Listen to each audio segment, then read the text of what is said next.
motote atayo zali mabe ndenge nyonso akobenga yo solo ozonga epai na ye akobongola yo okoma mosantu kaye nazali koluka bapate na Yesu babungaki kala kati ya lopango ya tata okozonga epai na Yesu epai na ye okokota na kati ya lopango.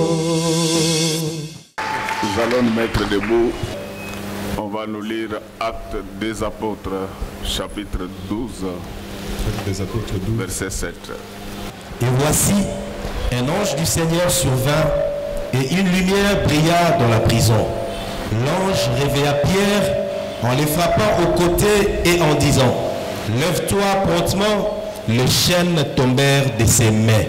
Amen. Nous acclamons très fort pour le roi de roi. Tango ezali ona eloko nyonso likambo na likambo na se na mo tango ya kobotama mpe kokufa tango na kolona mpe koboka tango ezali ona eloko nyonso likambo na se na mo tango ya kobota mpe kokufa tango ya kolona mpe kobuka tango ya kobotama esila koleka tokoma nde kozela koya na nkolo bilembo na nkolo bimonani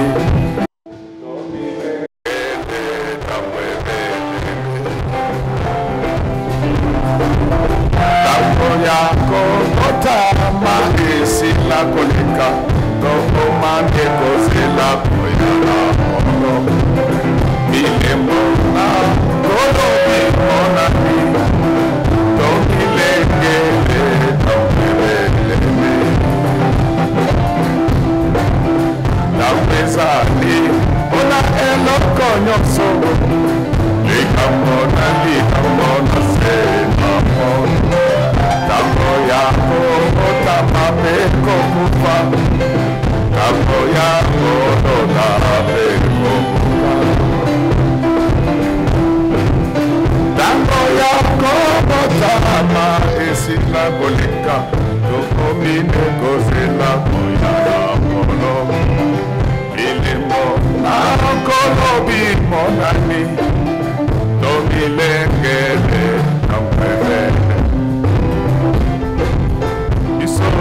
bandini lisombanini yomuzimi yokuzana yatina misalo sani kosala awana mokiligoyo saselamo lisombanini lisombanini yomuzimi yokuzana yatina misalo sani kosala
On acclame très fort pour celui qui va jamais.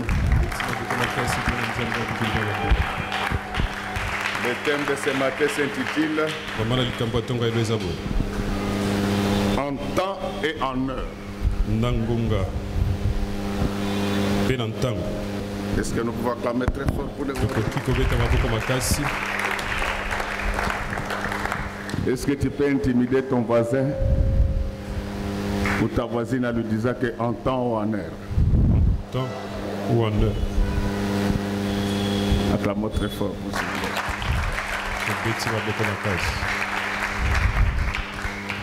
En fait, nous allons parler de beaucoup de choses. Mais ce que vous pouvez retenir, c'est que quand le temps de Dieu arrive, personne ne peut s'opposer à ta bénédiction.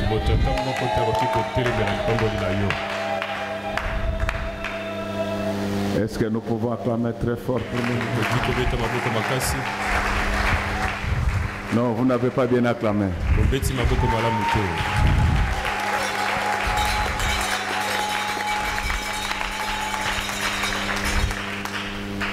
Aide-moi encore à intimider ton voisin ou ta voisine en lui disant que quand ton temps arrivera,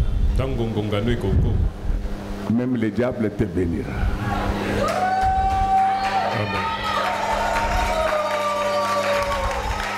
Est-ce qu'il y a quelqu'un qui croit que Jésus-Christ est Seigneur dans cette église? Je veux que cette personne-là se mette debout, qu'il acclame, qu'il prie.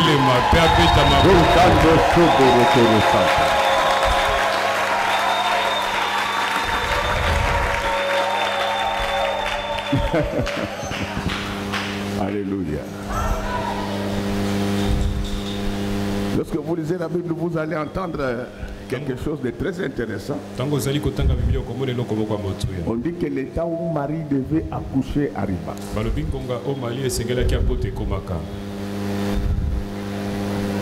D'autres choses, quand tu ne les vois pas,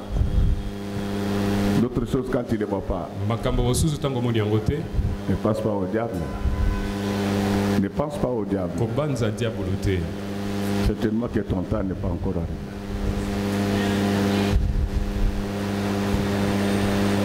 Et donc, ce que nous sommes en train de vivre ici, c'est l'histoire du premier pape de l'Église. À la personne de Pierre. Les membres de cette Église le savent. Nous n'entrons pas dans ces débats nauséabonds où les gens veulent savoir si le nom pape est dans la Bible. Tout dépend de la Bible que tu lis. Mais tout ce que je peux te dire, c'est que le mot pape vient du latin papa. Et ça veut dire tout simplement père. Alors vous trouvez les gens qui s'agitent. Ils disent l'église catholique n'a pas Dieu. Est-ce que le nom pape est dans la Bible? Et vous trouvez toute l'église comme dans un envoûtement collectif. C'est mettre debout et acclamer. Non. La Bible dit, vous connaîtrez la vérité. Et la vérité vous affranchira. Notre problème n'est pas de critiquer d'autres églises. Il y a encore beaucoup de gens qui ne connaissent pas Jésus. Ce sont ces gens-là que nous devons amener à l'intérieur. Pour le reste, la Bible dit ceci, seulement au point où vous êtes arrivés, marchez ensemble. Est-ce que c'est clair? Donc l'église n'est pas les lieux où on vient critiquer d'autres églises. On peut dénoncer les mauvaises pratiques, mais pas critiquer l'église parce que vous voulez vous faire une certaine clientèle spirituelle. Alors si tu fais cela, tu ne connais pas comment Dieu fonctionne. Amen, amen. Amen. Vous savez, dans sa façon de voir, c'est Dieu seul qui connaît qui travaille effectivement pour nous. Alléluia. Amen. Tu peux organiser des grandes campagnes. Tu peux faire faire de la télé-évangélisation. Mais Dieu, je vous avais dit les dimanches passés, que ce qui intéresse Dieu, c'est l'intention et non la vie.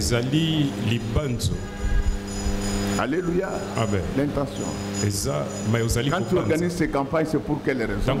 Si c'est pour devenir célèbre et gagner des sous, vous n'avez pas servi Dieu. Amen, amen, amen. Amen. Il faut utiliser les médias pour gagner les âmes. Mais les motifs doivent être d'abord gagner des âmes pour le Seigneur. Alléluia. Amen. Bien-aimés dans le Seigneur, on nous parle d'une histoire que nous connaissons tous,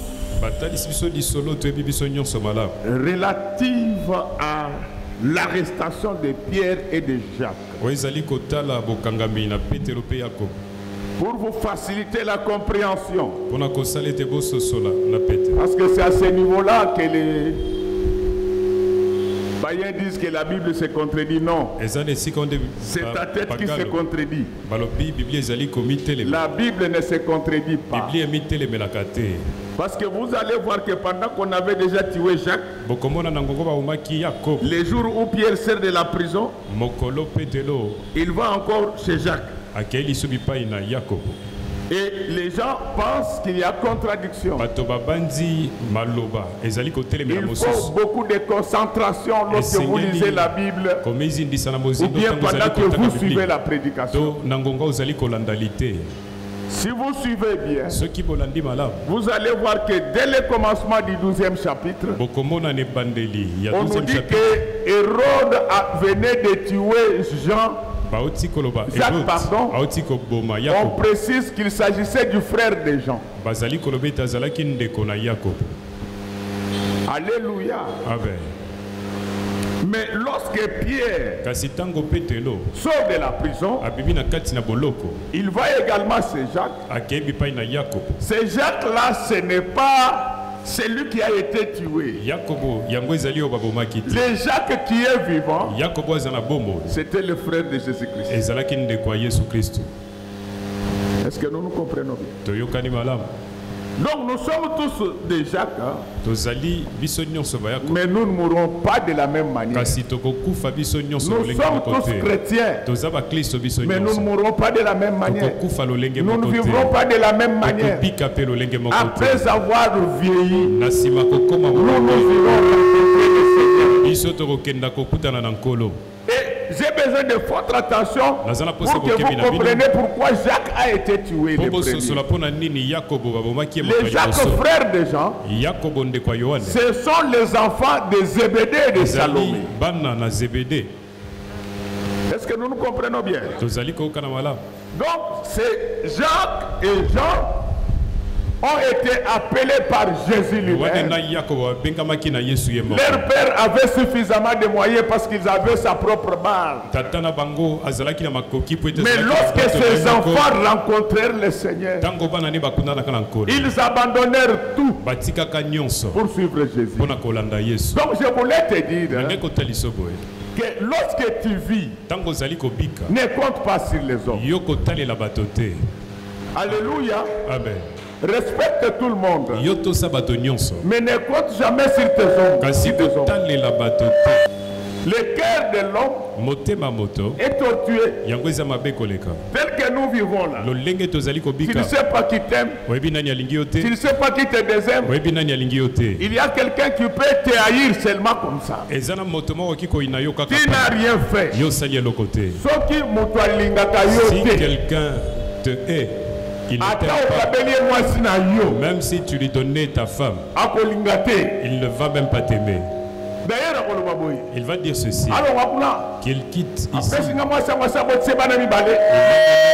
femme avec laquelle il a déjà mis au monde 2 enfants. Dans la vie, ne cherche pas à te faire aimer de force.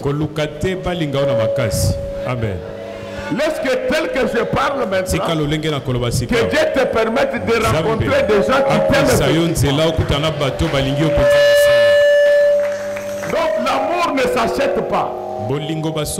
Si tu vois quelqu'un qui est gentil, avec toi seulement quand tu as l'argent, il faut noter son nom dans ton carnet, sur ton ordinateur et ton téléphone. Il ne faut pas les haïr. Quand tu auras l'argent, ne le fréquente plus.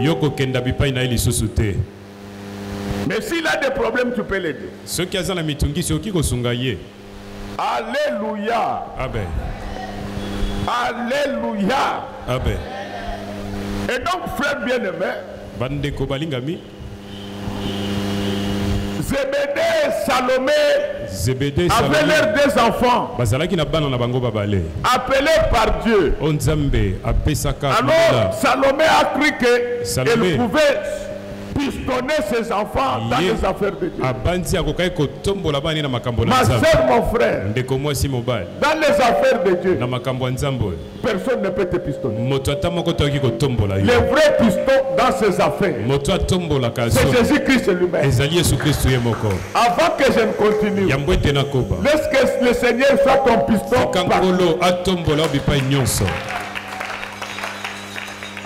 Un jour, le Seigneur Jésus-Christ, il était assis. Il va voir Jacques, Jean et Salomé venir avec leur mère. Et ils font cela avec l'esprit d'orgueil. Leur mère arrive. Seigneur, moi je veux que toi, quand tu seras là, il faut que l'un de mes fils soit à ta droite, l'autre à gauche. Donc c'est-à-dire que cette maman voulait que ses enfants dominent sur tout le monde. Je sais que tu vas dominer, mais tu dois dominer là où Dieu t'a établi. Et ces choses-là, on ne les recherche pas. Ça vient automatiquement. Lorsque Dieu a déjà ordonné au corbeau, ça viendra automatiquement.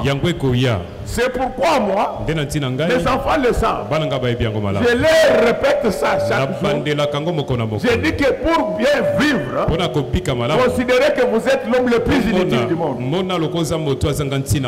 Soyez humble. Si quelqu'un veut te ridiculiser, accepte. Alléluia. Amen. Si quelqu'un veut te ridiculiser, accepte.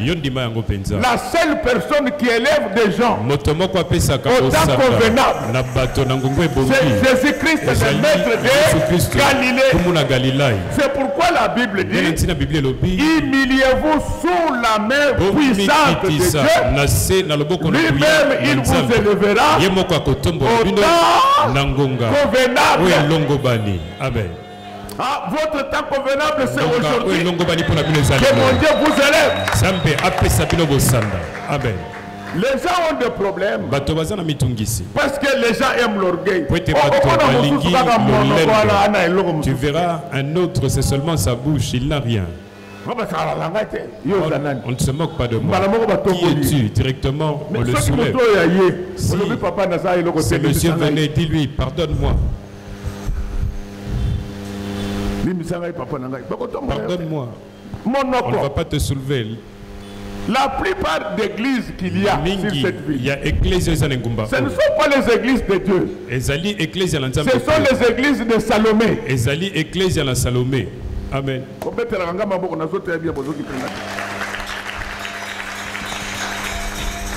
ce sont des trucs fabriqués par Salomé. Un pasteur, il est assis là où il est. Lui, il veut toujours être comme son pasteur. Mais ce n'est pas mauvais. Mais là où ton pasteur vit, c'est Dieu qui l'a établi là-bas. Un homme bien, il dit: Seigneur, élève encore notre pasteur. Comme ça, moi aussi je serai élevé à ce côté. C'est ainsi que vous avez vu, je suis content que ces choses ne peuvent pas régner au milieu de nous. À un certain moment, on avait des gens qui, quand ils ne chantaient pas, ils dérangeaient au niveau des instruments. Parce que ce sont des gens qui ne venaient pas pour prier, ils venaient pour installer. J'ai appelé ces gens-là. J'ai dit, est-ce que vous pensez que celui qui apprécie les chants, c'est moi? Non.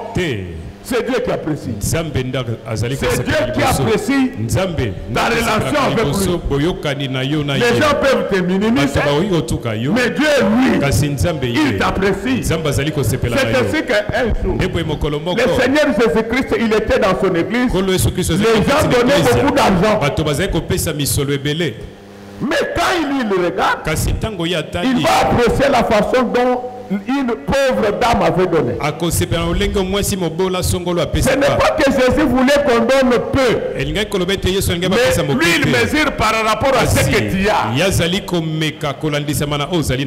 Et donc, en matière d'élévation, ça ne dépend pas de Salomé, ça dépend de Jésus. Car la Bible déclare que l'élévation ne vient ni de l'Orient ni de l'Occident, mais l'élévation vient de l'Éternel. Ma fille, sois tranquille, n'aie pas peur, tu vas te marier. D'ailleurs, à partir je te donne un conseil. À partir d'aujourd'hui, le mariage à Dieu. Moi, je vais demander le mariage pour toi. Toi, demande à Dieu l'argent et l'autorité, le pouvoir. Parce que vous savez que les jeunes gens, actuellement, ce sont des escrocs. Avant d'épouser une jeune fille, il se pose d'abord la question de savoir ce qu'elle fait. Alléluia. Amen. Oui, mais c'est le même nazolo. Oui, bien été. Azana mupanzi oui. Ingénieur Jissé, elle, avec ses parents, je vais te gifler, il faut interpréter. Dans la parcelle de l'ingénieur, du papa de l'ingénieur Jissé. Chaque jour, quand ses parents n'étaient pas là,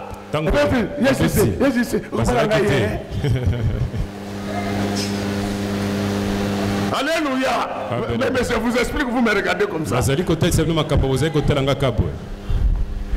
Alors, le frère JC a commencé aussi à s'intéresser. Un autre jour, son papa, il était parti en voyage. Ils avaient un retard de payer le loyer. On a envoyé l'ingénieur JC pour demander l'argent du loyer. Lui n'était pas parti. Lui-même il est parti. Il a pris l'argent, il a payé. Ce sont des bonnes personnes qu'il faut laisser ici pour que l'ingénieur JC voit que à partir d'aujourd'hui, que tu sois à côté de Dieu, que Dieu te voie régulièrement, qu'il te voie tous les jours. Un autre jour, l'ingénieur JC a dit à son papa qu'il voulait se marier. L'argent de la dot a été donné dans la même parcelle. C'est pourquoi je te dis qu'il ne faut pas pleurer. La parcelle, c'est la même parcelle. L'église, c'est la même église. Ici, les bénédictions vont quitter dans cette chambre, entreront dans l'autre chambre. Laisse que dans ta chambre, s'il n'y avait pas la bénédiction, aujourd'hui, je prends les bénédictions dans la chambre à côté, je les introduis dans ta chambre. Elle s'est mariée.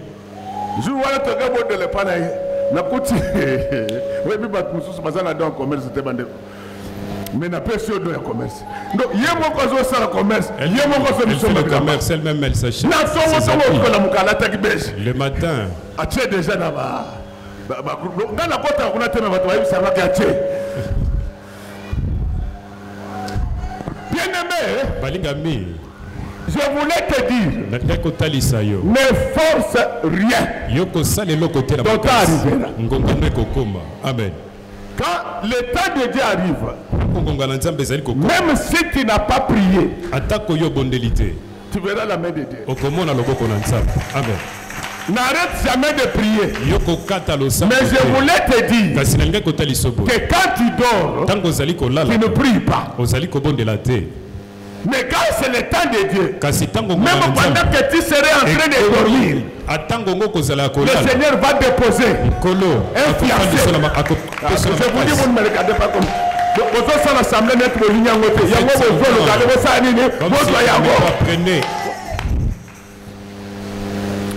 Bien-aimé, regardez comment les gens entrent dans des problèmes qui les concernent.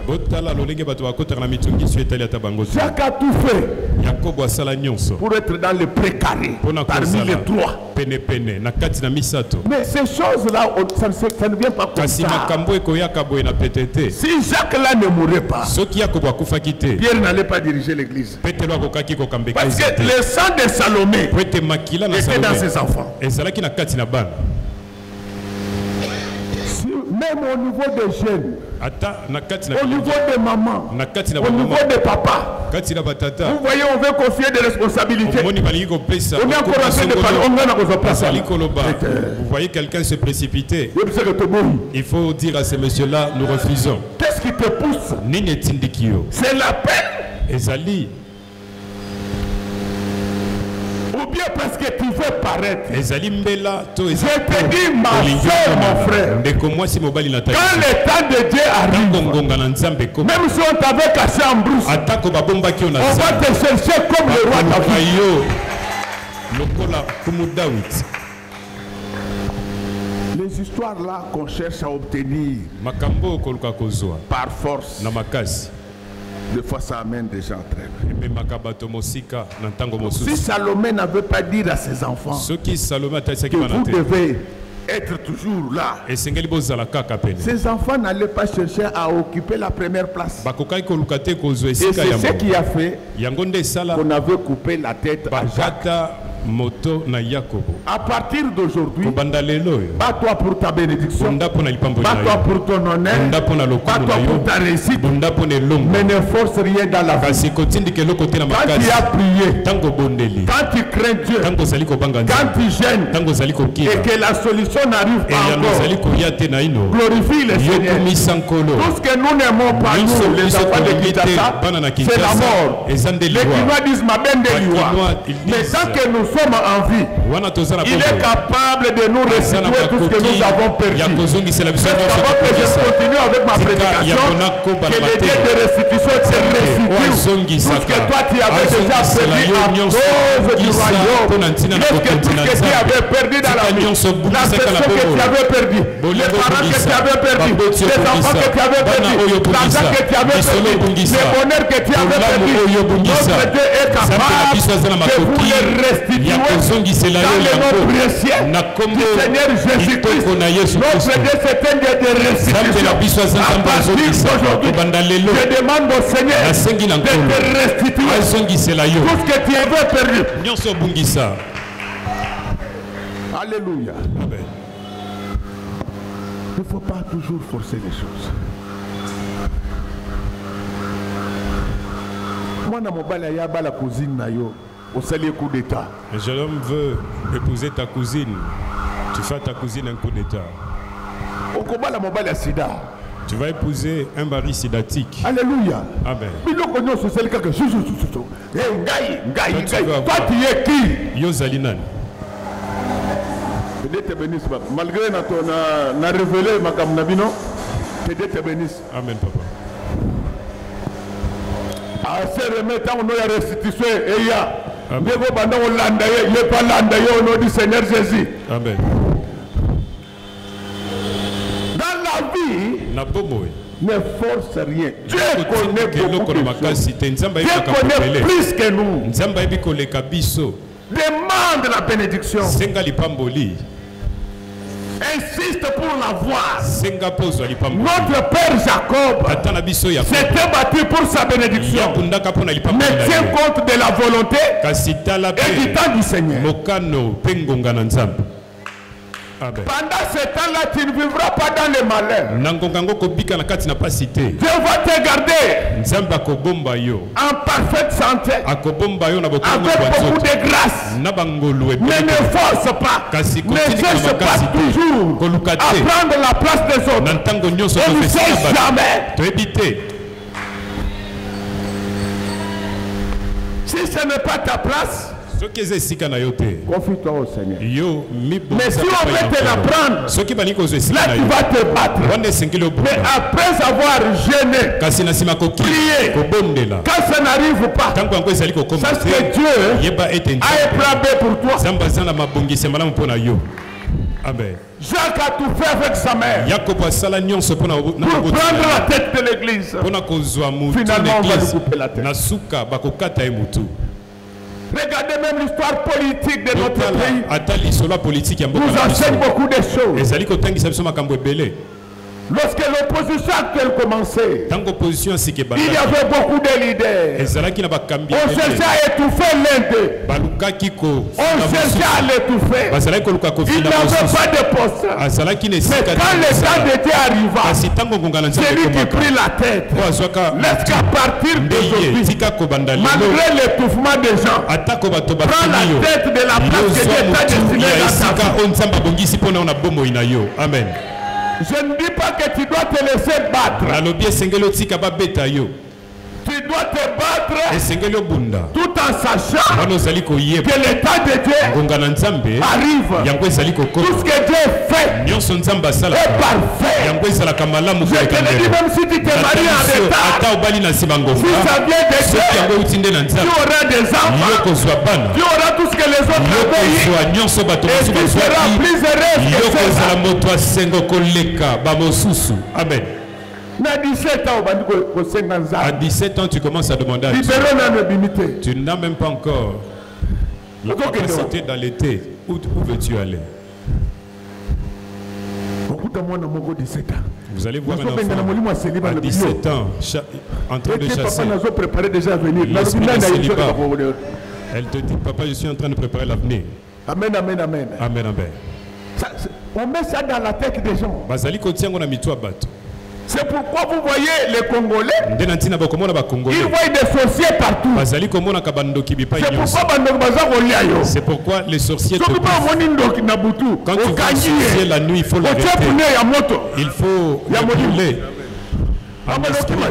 Là, il va commencer à avoir peur de toi. Toi, à tout moment, les sorciers ont dit que je vais mourir. Dis aux sorciers que je ne suis pas votre frère. Même si ce sont tes frères. Moi, j'ai quitté votre famille. Je suis dans la famille du Christ. Vous ne pouvez pas m'avoir avec facilité. Bien-aimé dans le Seigneur, je vous dis que au ciel, il y a un homme qu'on ne sait pas comparer à quiconque. Jésus-Christ, le maître de Galilée. Il a le monde entier dans sa main. Même peut-être que toi tu es là, tu es dans sa main. Personne ne te prendra. Amen. Vous savez, l'incrédulité des Congolais a changé même leur prédication. La plupart des gens ici, quand ils veulent partir au village pour voir leurs propres parents, même si je suis aux États-Unis, Papa Tchangaï, je pense qu'il faut me couvrir dans le sang de Jésus. Parce que si je partais, qu'on ne me voit pas. Etienne Tshisekedi,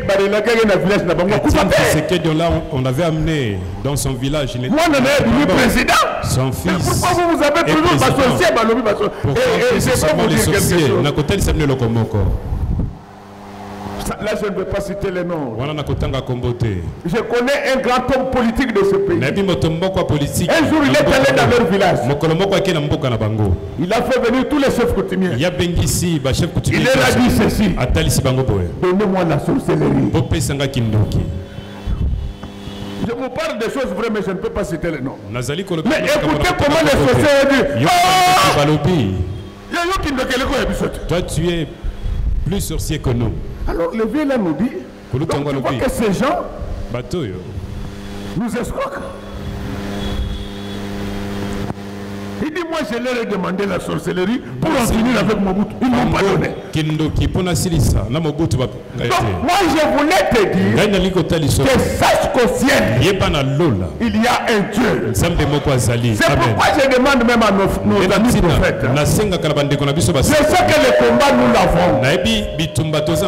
Mais sauf quand Dieu vous donne un message clair. Il ne faut jamais donner une prophétie en semant la peur ou le doute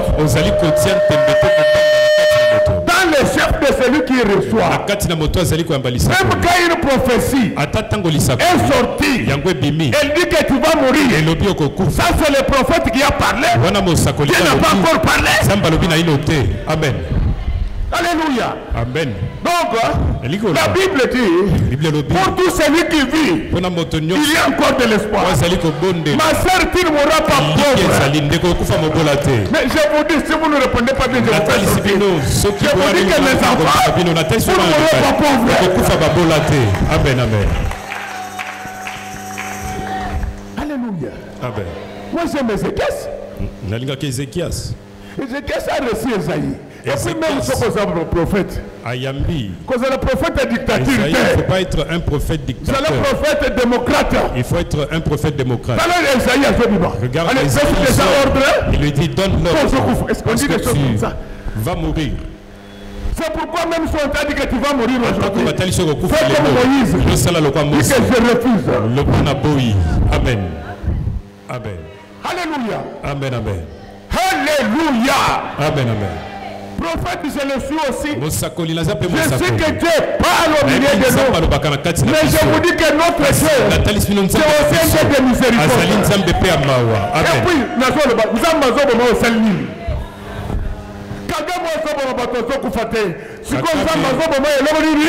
qui tue les gens, les laisse en vie.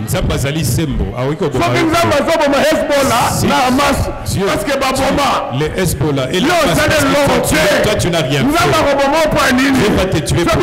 Si Dieu veut tuer les gens, il aille tuer d'abord Kagame qui tue les gens. Nous, qu'est-ce que nous avons fait? Qu'as-tu fait tel que tu as? Là on avait tué Jésus. Est-ce qu'on t'avait vu là-bas? À partir d'aujourd'hui, aucun sorcier n'entre dans ta vie. Amen. Alors même les prédications des Congolais sont toujours pleines de peur. Pour aller dans leur village, ils prient, ils gênent. Quand il est là, c'est toujours papa. Tango bazali ezaka tata. Je n'ai pas dormi. Depuis que je suis venu ici. Mais c'est tout à fait normal.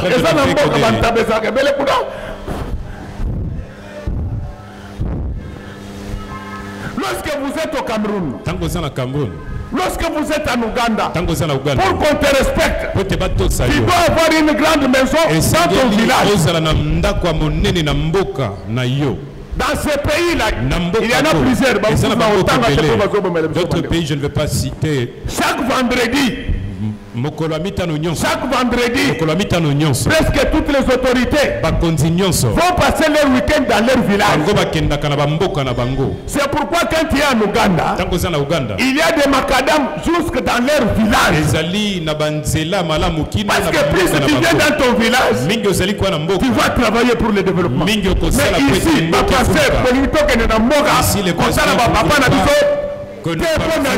au village là où se trouvent nos parents, pourquoi? Le papa qui m'a élevé ne m'a pas me bouffer seulement présentement. Mon père, maman aussi. Ma tante.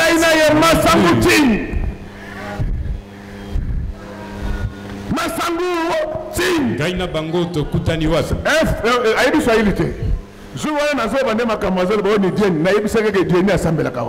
Et puis j'ai demandé à tous les Katangais. Je suis allé là-bas dans tous les Katangais. J'ai posé la question. Ça veut dire quoi? Il me dit ça n'existe pas. Il me dit ça n'existe pas. Denis ne prie pas ici. Il ne faut pas te laisser. L'attente. Comment va-t-elle donner mon nom? Elle n'a pas d'enfant. Qu'elle bouffe ses enfants. Elle ne va pas me bouffer. Toi ne vas pas te bouffer.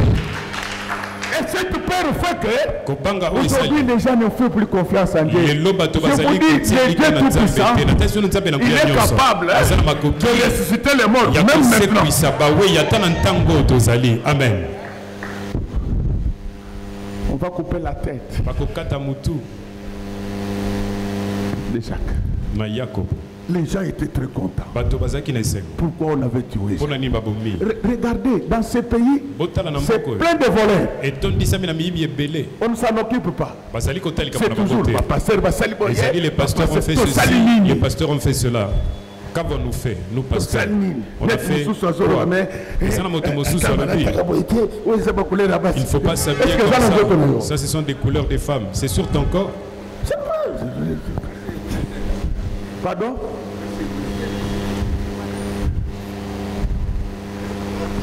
Allô?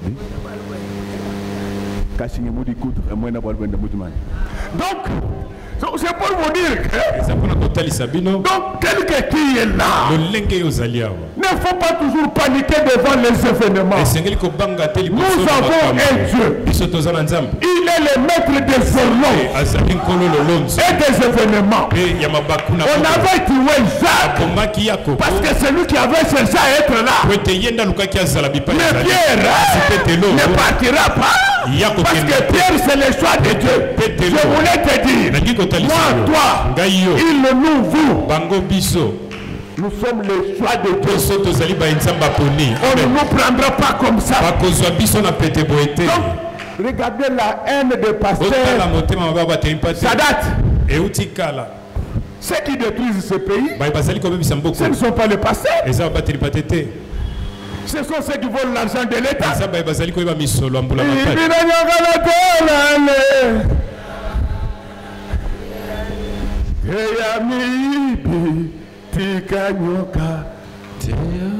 Bande de voleurs.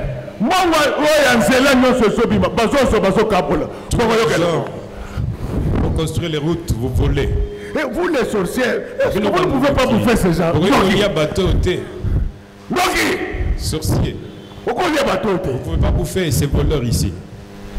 Mazembe.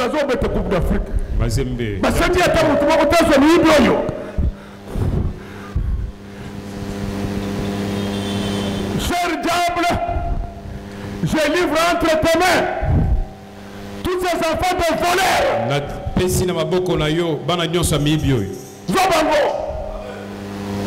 Vous allez voir un autre boucle et dit, est-ce qu'un homme de Dieu peut dire ça? La Bible dit, Dieu nous demande de livrer des gens au diable, à Satan. Ceux qui volent qu'il faut livrer. Donc la haine contre les pasteurs n'a pas commencé aujourd'hui. Quand on tue Jacques, les gens étaient très contents. Et vous avez vu à l'époque de Jésus, Pilate pose la question entre Jésus et Barabbas. On libère qui? Barabbas. Celui qui les frappait chaque. C'est pourquoi vous voyez les pasteurs ont le pasteur qui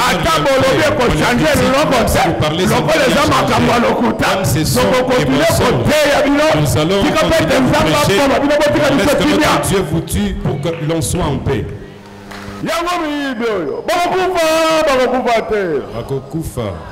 C'est ça des prières qu'il faut faire, le Congo ira de l'avant. Bien aimé dans le Seigneur, je voulais vous dire ceci. Quand on tue Jacques, tout le monde était content. Tout le monde était dans la joie. Alors pour plaire au peuple, Hérode va attaquer encore Pierre. Ce que tu fais dans ta vie, tu le fais pour plaire à qui?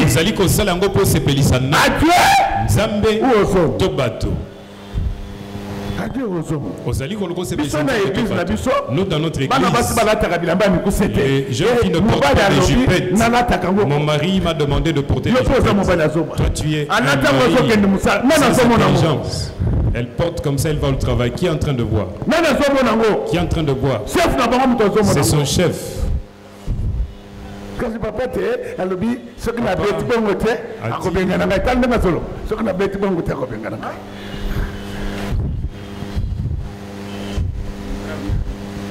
On doit plaire à qui? Le chef m'a demandé de signer. Si je refusais, il allait me révoquer. Et ton chef est Dieu. Ton chef te demande de voler. Quand ton chef t'envoie voler, il faut refuser. Et ceux qui volent sont peu nombreux. Ceux qui ne volent pas sont nombreux. Mais vous trouvez vous allez voir ceux qui ne veulent pas dire que ces gens-là sont dangereux. Nous sommes là avec eux. Nombreux d'entre eux, ils vont avoir est-ce que tous ceux qui volent la fin de l'état Seigneur, qu'ils attrapent la polio pendant qu'ils sont grands déjà.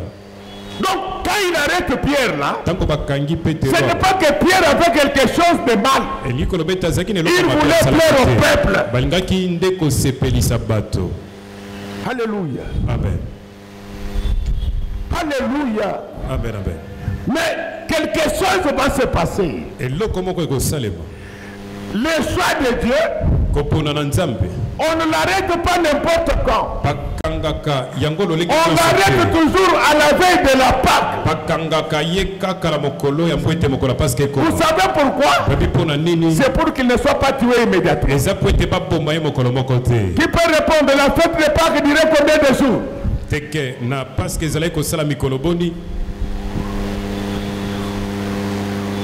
Alléluia. Amen.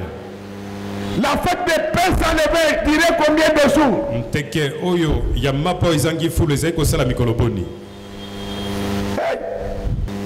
Bien-aimé dans le Seigneur, pendant la Pâque, on ne pouvait pas tuer quelqu'un.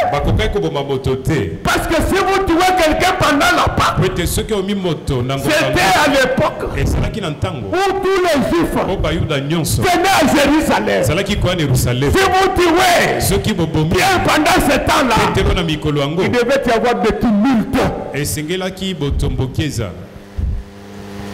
Je voulais vous dire, les tumultes dont on parle ici, ce n'est pas un tumulte ordinaire. Ça c'était sous Moïse. Mais depuis que Jésus est arrivé, les tumultes s'est manifesté le jour de la Pentecôte. Quand le Saint-Esprit descendit sur eux, des choses comme des langues de feu descendirent sur leur tête. On les attendit. Chacun parler en langue. Là où il y a la Pâque, là où Jésus a été immolé, les gens prient sans cesse.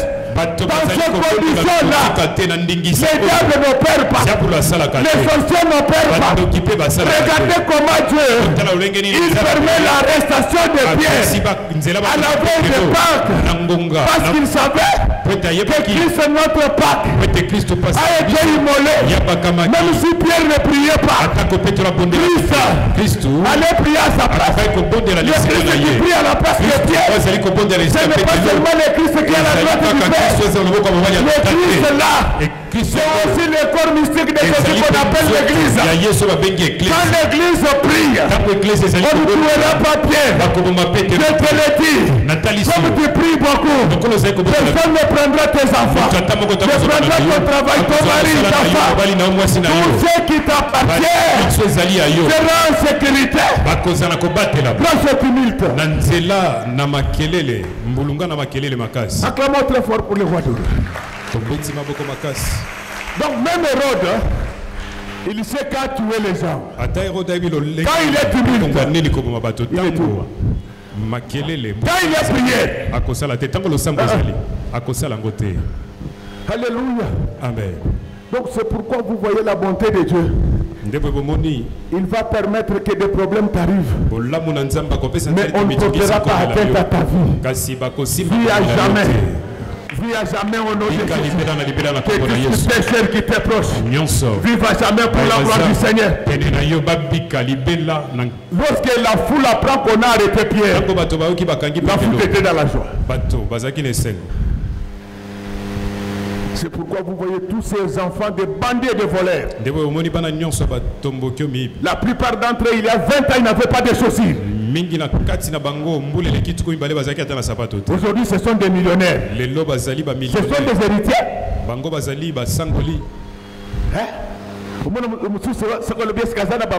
Il croyait que nous lisons les livres comme Dieu va vous imposer Godé, vous irez vous la présenter.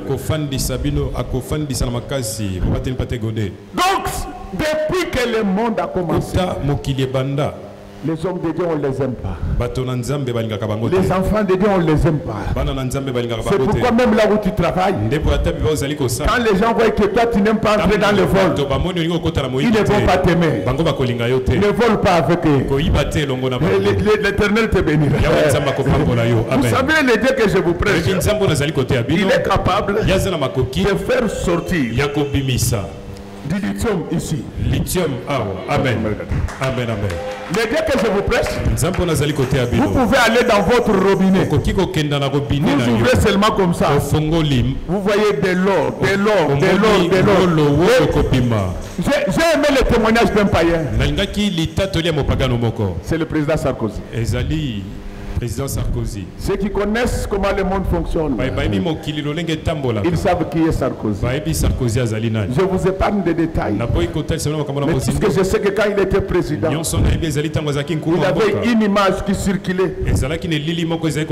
À l'époque, les réseaux n'étaient pas encore développés comme vous là. Quand tu regardais la photo de Sarkozy, la photo, vous voyez ce que tu pensais. Et tu le disais par contre. Vous me comprenez bien? Est-ce que vous me comprenez bien? Pour que vous compreniez que Jésus, c'est un homme à part. Lorsque vous voyez quelqu'un devenir président d'un grand pays comme la France, comme les États-Unis d'Amérique, ce ne sont pas des gens ordinaires. Je n'ai jamais oublié les jours, la première fois, le jour où la France a eu sa Coupe du Monde. Je pense que c'était en 1986. Il devait jouer contre le Brésil. Et le Brésil de l'époque était invincible. À 11h, parce que le match devait commencer à 16h. Le président français est passé à la télé. Il a dit ceci. J'ai rêvé que j'étais en train de remettre la coupe à l'équipe française.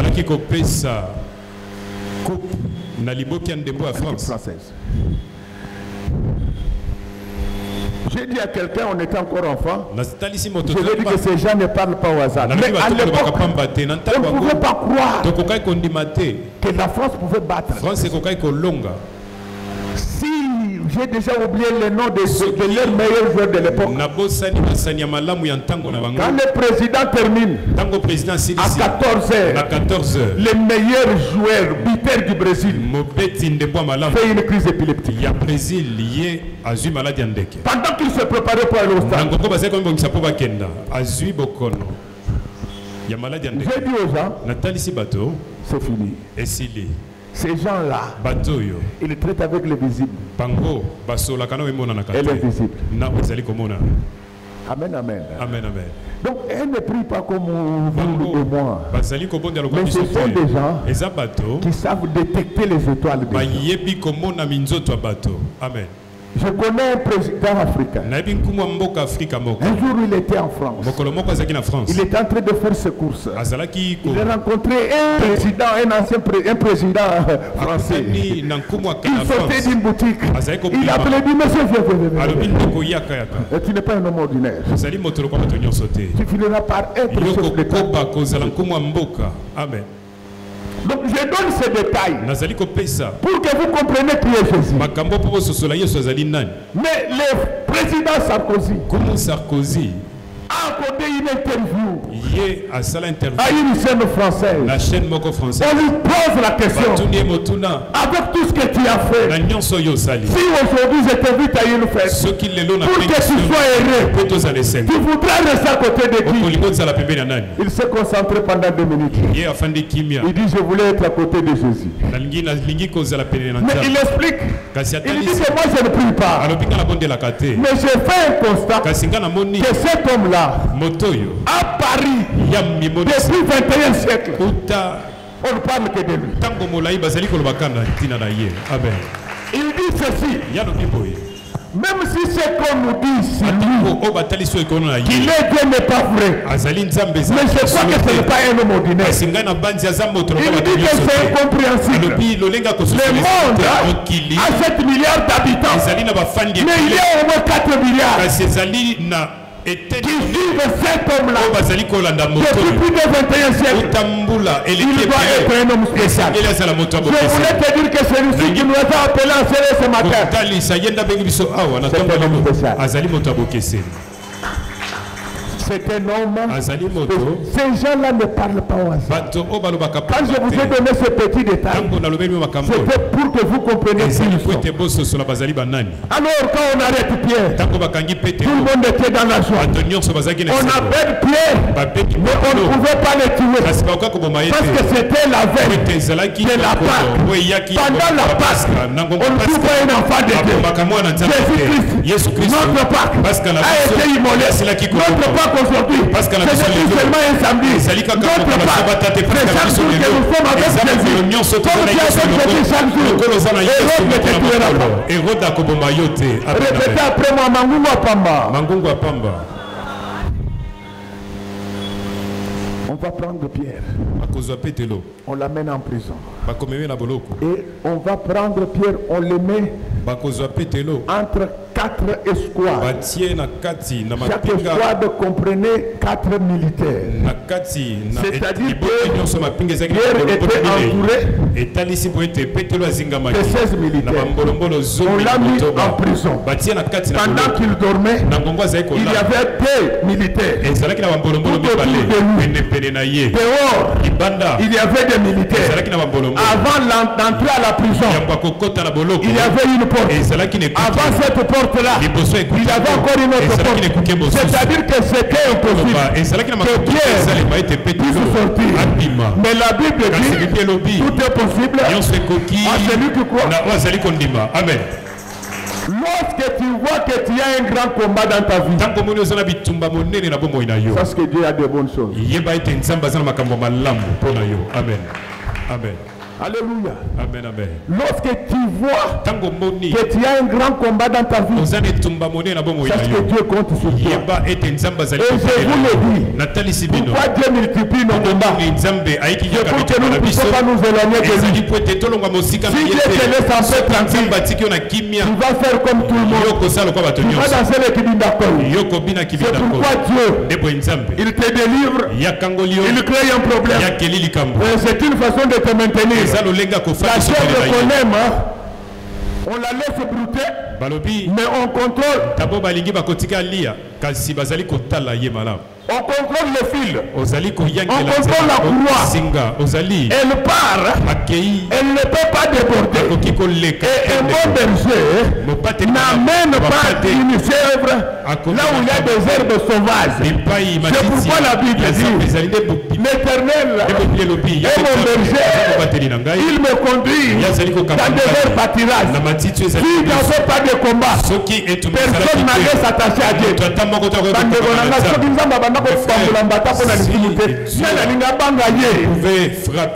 il te frappe là, c'est sa façon de t'exprimer son amour. Même en te frappant, il t'aime toujours. Mais toi, tu ne mourras pas. Pendant qu'on arrête Pierre, Pierre c'est le premier pape de l'Église. Pierre c'est celui qui faisait des miracles. Le diable le faisait pour que les gens sachent que l'homme est plus puissant que Jésus. Ça n'arrivera pas. Amen. N'aie pas peur de problème. Même quand les problèmes t'entourent, Jésus est toujours en toi.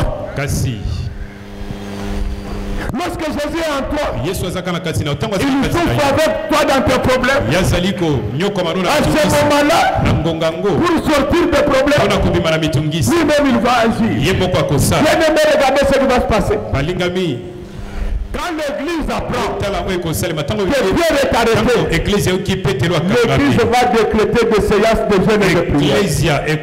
C'est pourquoi vous voyez l'apôtre Paul dire, priez pour nous. Jésus lui-même a demandé qu'on prie pour nous. Le combat que nous avons, si vous avez ça, vous tuez le même jour.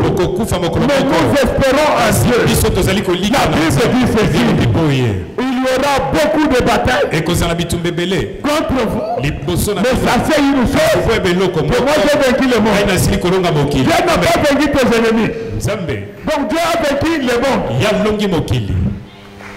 Amen. Est-ce que nous comprenons? C'est-à-dire quoi? C'est-à-dire que Dieu a vaincu tes ennemis présents et à venir. Tout celui qui est dans ce monde, qui s'attaque à toi, il va le vaincre au nom de Jésus. Amen. Lorsqu'à partir d'aujourd'hui, que ceux qui t'attaquent à toi, que tu puisses le vaincre au nom de Jésus. Mais il t'appelle des guerres. La victoire est certaine. La Bible dit ceci. Tout ceci nous arrive parce qu'il exerce nos mains au combat et les gens à la bataille. Si tu n'as pas de combat, tu ne sauras pas qu'il y a des gens qui gênent pendant 2 jours à 5. Ce sont les combats qui vont te susciter à prier. Les gens priaient pour Pierre. Il y a des choses que nous pouvons prendre chez les catholiques. Les catholiques, chaque jour, ils prient pour le pape. C'est pourquoi la plupart des papes meurent toujours vieux. Comme pour moi et toi. Jésus prie pour nous. L'Église prie pour nous. Nous aurons non seulement la longévité, mais nous aurons également la prospérité. Avant que je retourne, laisse que longévité, prospérité puisse entrer en vous. Alors maintenant, Pierre s'est retrouvé dans une situation où il ne pouvait pas espérer. Mais ce que j'aime, c'est Pierre. C'est le calme. Amen. Pierre savait déjà qu'on avait déjà tué Jacques.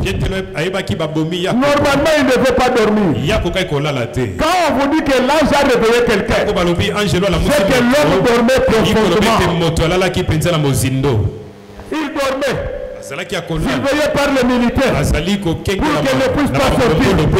Je sais que tel que tu es là, les sorciers de ta famille, les officiers du quartier, ils t'ont entouré. Ils ne veulent pas que tu puisses sortir. Mais je t'informe, j'informe également tes ennemis que toi tu vas sortir aujourd'hui. Qu'ils le veuillent ou pas, même si tu étais mis dans une bouteille. Je fais éclater la bouteille au nom du Seigneur Jésus-Christ. Si pour avoir été jeté dans le fond du fleuve, aujourd'hui, de la même manière que le fer surnagea devant le prophète Élisée, je fais que tout ce qui t'appartient, qui était avalé par la mer et la sorcellerie, que cela refasse surface. Au nom du Seigneur Jésus-Christ, que ton mariage, que ton travail, que ton bonheur, que tout ce qui était déjà enchaîné, tout ce qui avait disparu dans ta vie, ça va réapparaître au nom de Jésus. Je sais que ça fait plus de 5 ans que tu n'as jamais reçu de grands cadeaux dans ta vie. Tu vas recevoir de grands cadeaux. À part les grands cadeaux, je vais te donner un travail rémunérateur. Malgré la présence des militaires, là j'ai entré. Je sais que les sorciers, ils ont fermé, ils ont barricadé. Mais notre Dieu, il n'a pas besoin de leur cœur, parce que lui-même c'est une porte. Là où ils trouvent un mur, ils ferment la porte. Et ils ont fermé leur porte. Mais Dieu s'est déplacé une deuxième porte. Amen. Vous ne comprenez pas. Cette affaire de porte me rappelle l'histoire de Naïm. La veuve de Naïm avait perdu son mari. Pourquoi elle avait perdu son mari? Parce que la porte de Naïm faisait entrer l'esprit de mort. Après son mari, la mort veut prendre l'enfant. Mais ce jour-là, on va se retrouver devant des portes. Une porte qui fait entrer la mort et une autre qui fait entrer la vie. À partir d'aujourd'hui, place dans ta vie une deuxième porte. Si celle-là faisait entrer la mort, je ouvre la porte qui fait entrer la vie. Oh, je vous dis, la vie a toujours le pouvoir sur la mort. Jusqu'à partir d'aujourd'hui, que la vie règne à toi à jamais. Amen. Malgré la présence des militaires, l'ange est entré. Malgré que ton chef ne t'aime pas, l'ange entre aujourd'hui. Tu vas quitter ce petit bureau-là. Je te dis, l'ange est entré. Tu vas quitter ce petit bureau-là. Tu vas quitter le célibat. Tu vas quitter la pauvreté. Pourquoi? Parce que l'ange est venu te sortir du lieu de l'inconfort. Que tu le veuilles ou pas, tu partiras de l'inconfort au confort. Jusqu'à partir de ton sortie. C'est la vie que tu menais. Comme prisonnier. Laissez-moi vous parler de prisonniers. Les prisonniers ne sont pas libres. Ils ne peuvent pas partir et revenir. Ils sont privés de liberté. Oh, la Bible dit, vous connaissez la vérité. Et la vérité vous affranchira. Maintenant, je vous donne la liberté. Ne soyez plus sous l'emprise du diable. Ne soyez plus sous l'emprise du malheur. Et du péché. Je vous donne la liberté. L'ange est entré pour donner la vie. Malgré la présence des militaires, il prie bien. Les militaires endormis. Les squadreurs endormis. Les sentinelles endormis. Jusqu'à partir de aujourd'hui, que Dieu puisse sortir tes enfants. Que Dieu puisse sortir ta richesse, ta prospérité, ta guérison. Les sorciers, les magiciens, les pistoles, les jaloux, je les plonge dans un grand sommeil. Ils ne vont pas sentir qu'il se passe quelque chose entre toi et là. Ils vont ronfler, ils vont commencer à lever. Lorsque tel que je parle maintenant, que ceux qui te combattent, ceux qui te donnent de bons rêves, ils ne refusent de se réveiller. Jusqu'au moment où tu vas sortir, à partir d'aujourd'hui, lorsque mon Dieu ferme les yeux de Koulouna, je vous dis des choses comme cela, vous les regardez. Lorsque mon Dieu ferme les yeux du diable, quand vous allez sortir, que le diable ne vous voit pas. Vous en avez vu bien. Quand ils sortaient, on allait les tuer. À partir d'aujourd'hui, lorsque mon Dieu frappe de l'esprit d'aveuglement, lorsque mon Dieu frappe de l'esprit d'aveuglement, toutes les maladies qui t'incercent, qu'ils deviennent aveugles. Amen. Acclamons très fort pour le roi. Toutes les maladies qui te cessent, qu'elles deviennent aveugles, que la pauvreté devienne aveugle par rapport à toi, qu'elles ne te voient pas. Quand tu vas sortir pour la pauvreté, quand tu vas sortir pour la prospérité, que les démons de pauvreté dorment profondément. Amen. On peut acclamer très fort pour le royaume. On peut acclamer très fort pour le royaume. Quand je vous parle de ces choses, je pense à l'histoire de nos pères de la démocratie. Des gens qui se sont battus pour que la démocratie entre dans ce pays. À un certain moment, le maréchal Mobutu les avait arrêtés. Il est mort en prison. Un jour, ils se sont réveillés. C'était le jour de la fête de Noël. Ils ont dit, même si nous sommes en prison, nous devons quand même prier. Les militaires ne voulaient pas. L'un d'eux a envoyé quelqu'un parmi leurs collaborateurs. Il a dit aller m'acheter des Valium. L'enfant est allé. Il a acheté les Valium. Quand vous êtes politicien, il faut être un grand touriste. Quand on amène les Valium, ils ont invité les militaires qui les gardaient. Ils ont dit c'est la fête de Noël. Donnez-nous seulement 5 minutes. Nous achetons à boire. Nous achetons à manger. Nous prenons ça. Ils ont accepté. Pendant qu'ils étaient distraits, ils ont pris les Valium. Ils ont mis dans l'air bien. 3 minutes après,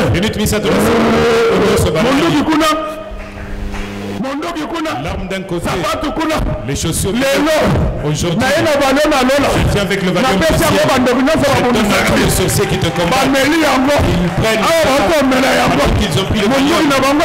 Que leur arme soit d'un côté, d'un autre côté, qu'ils soient des civils comme nous.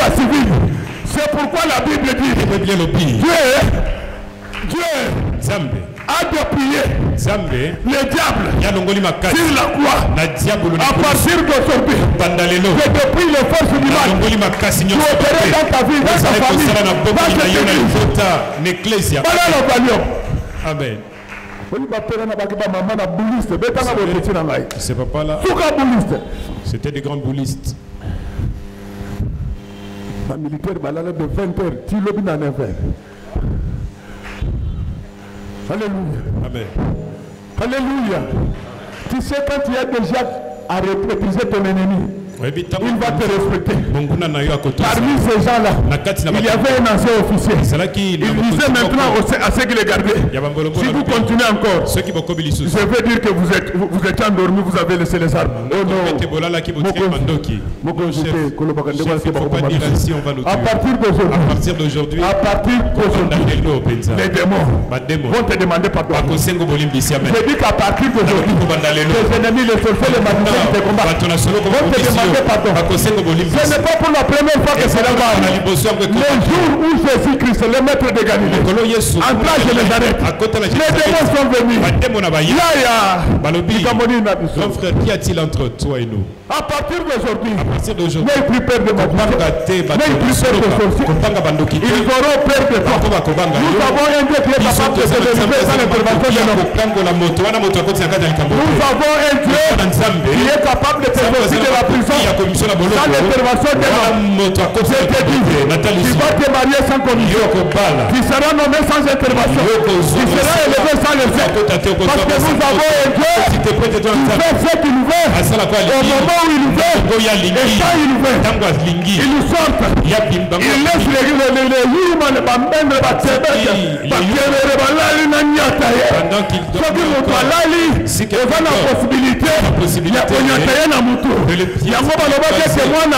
écrase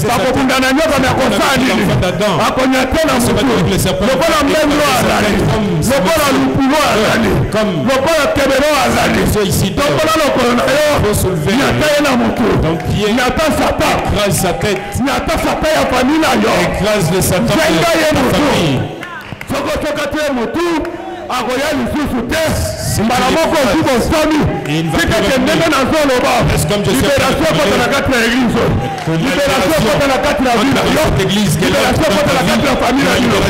Dans ta vie, ta famille. La première porte, quand la première porte, elle s'ouvre.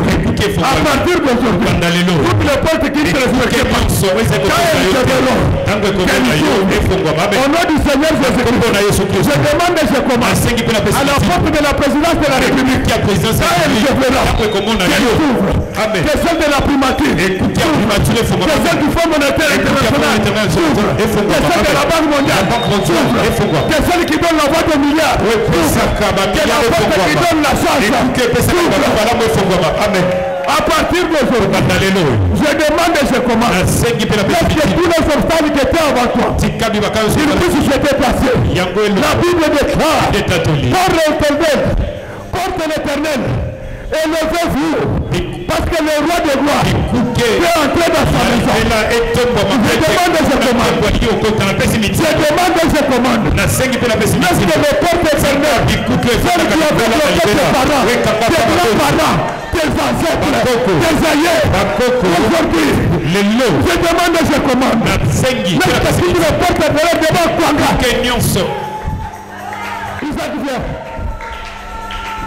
Isaac vient. Porte l'éternel. Écoutez, Nayawenzab. Ces portes éternelles là, ce sont ces portes qui avaient bloqué tes ancêtres, tes aïeux, tes parents, tes grands-parents. Non, aujourd'hui, Dieu dit, par l'éternel, levez-vous, parce que le roi de gloire, il veut entrer dans sa maison. Si tu ne le sais pas, le roi de gloire est en toi. Quand tu qui passe. Ce n'est pas toi qui passe. C'est le roi de gloire. C'est pourquoi l'apôtre Paul dit ceci. Ce n'est pas moi qui vis. C'est Jésus qui vit en moi. Amen. Mon fils, quand j'étais en train de prier ce matin, l'Éternel m'a montré. On t'a lié. Il me dit, le diable a décidé que cet enfant souffre pendant toute sa vie. Il m'a demandé de déclarer sur toi. Je demande et je commande. À toutes les portes éternelles qui étaient devant toi, que ces portes se lèvent. Parce que le roi de gloire, il va entrer dans sa maison. Acclamons très fort pour le roi de gloire. Acclamons très fort. Il dépasse la première porte. Il trouve la deuxième porte. Dans la deuxième porte, avec l'ange, la porte s'ouvre encore. Je voulais te dire ceci. En matière de bénédiction, il y a la hiérarchie. Dans les bénédictions, il y a la bénédiction de détaillant. Il y a la bénédiction de grossiste. Quand tu dépasses la première porte, ça se fait des bénédictions en détail.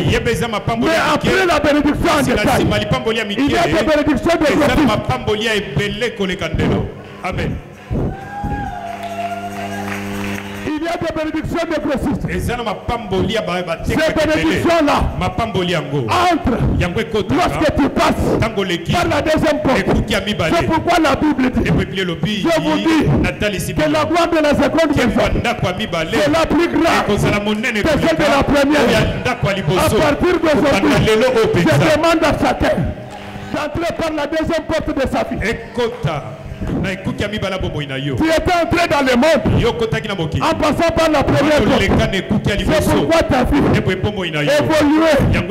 comme si elle n'évoluait pas. Mais maintenant aujourd'hui, le Seigneur a décidé d'ouvrir la deuxième porte de ta vie. Je voulais dire à quelqu'un qu'aujourd'hui, tu commences la deuxième phase de ta vie.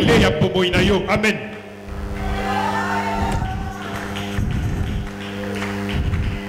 Quand il dépasse la deuxième porte, l'ange disparaît.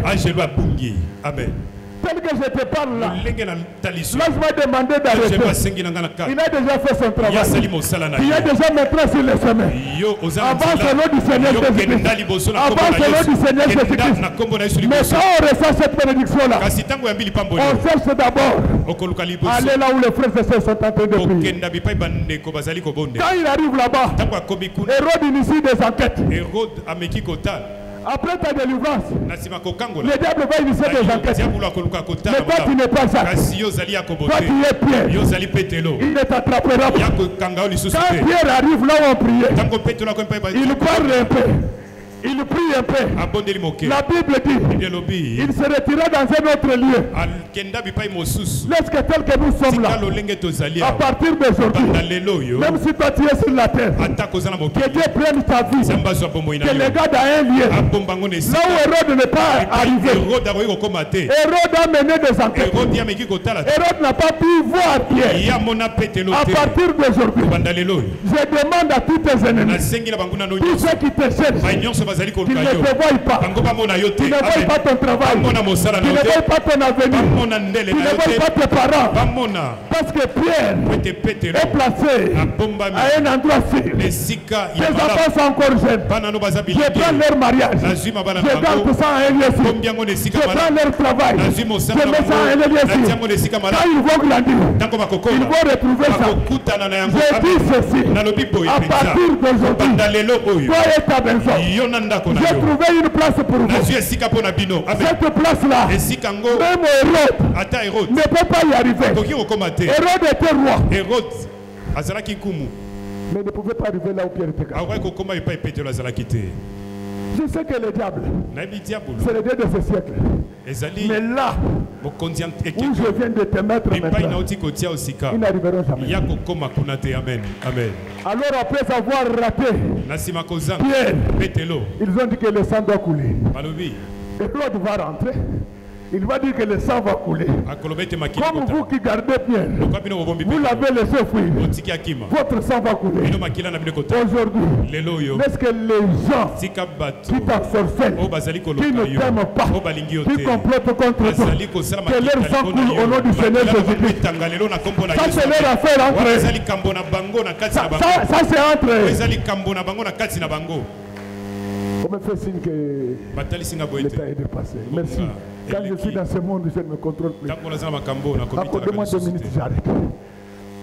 Là, ce n'est pas l'affaire de Pierre. Donc, ils avaient l'objectif de faire couler le sang. Comme le sang de Pierre n'a pas coulé, il faut qu'il soit remplacé par un autre sang. Je voulais te dire, ta mort, ton échec, ton humiliation tomberont sur quelqu'un d'autre. Mais toi, tu ne seras jamais à terre. Mais comme Dieu connaissait l'esprit d'Hérode, l'Hérode là qui fait tuer Jacques, c'est le petit-fils d'Hérode le grand. C'est lui qui avait cherché à tuer Jésus. Donc leur famille là, si vous ne les tuez pas, vous n'aurez pas de paix. Est-ce que nous nous comprenons? Est-ce que nous nous comprenons? Mais l'Hérode dont je parle là, ce ne sont pas que des sorciers. Même ton corps, c'est aussi ton Hérode. La Bible dit, il faut donc détruire avec tous ses désirs. Si tu ne le fais pas, Hérode te bouffera.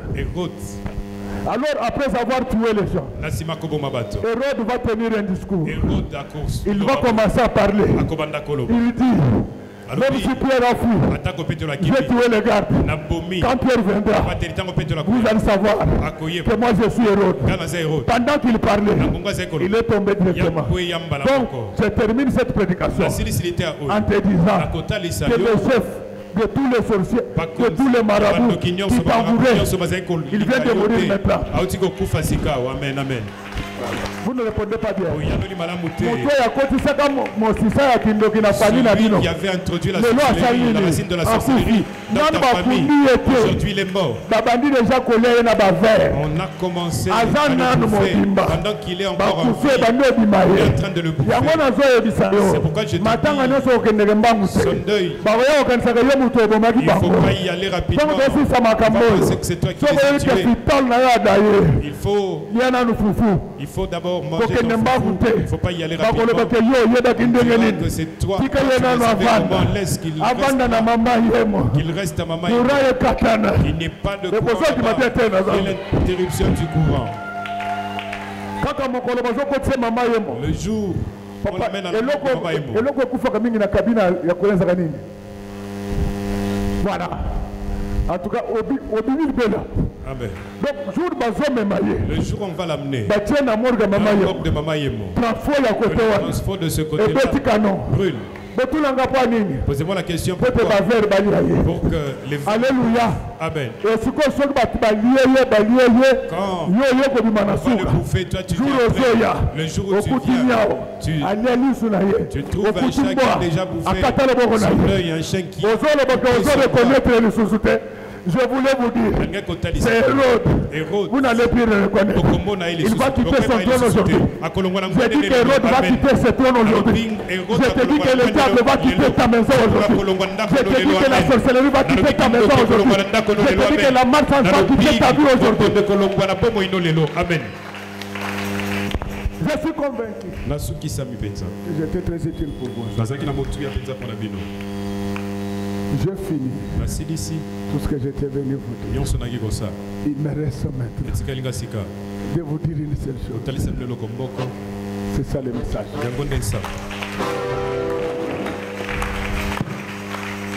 Que Dieu bénisse les mamans de notre église. Que Dieu bénisse le papa de notre église. Que Dieu bénisse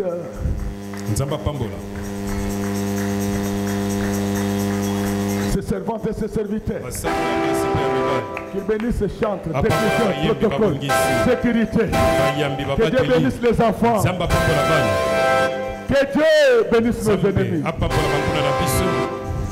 Et que Dieu bénisse notre pasteur.